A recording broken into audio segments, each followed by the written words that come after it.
శ్రీమాత్రే నమః. జూన్ 24వ తారీఖు కృష్ణాంగారక చతుర్దశి. అంటే కృష్ణపక్షంలో వచ్చేటటువంటి చతుర్దశి తిథి ఎప్పుడైనా మంగళవారం రోజు వచ్చిందనుకోండి, దాన్ని కృష్ణాంగారక చతుర్దశి అంటారన్నమాట. అంటే కుజుడికి చాలా ఇష్టమైనటువంటి రోజు.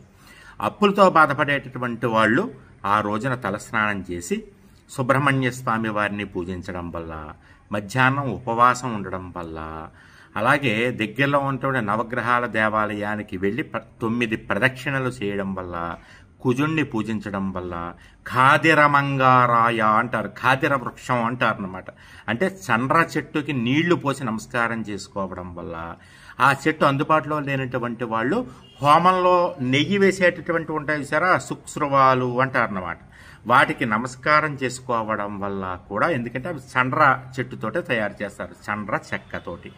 కాబట్టి వాటికి నమస్కారం చేసుకోవడం వల్ల కూడా కుజుడు యొక్క అనుగ్రహం, సుబ్రహ్మణ్య స్వామి వారి యొక్క అనుగ్రహం కలిగి అనారోగ్య సమస్యలు తీరడం, ఆర్థిక బాధలు తగ్గడం, ప్రమాదాలు లాంటివి తగ్గడం లాంటి వాటికి అవకాశం ఉంటుంది. కాబట్టి ఈ అవకాశాన్ని వినియోగించుకోండమ్మా. జయం.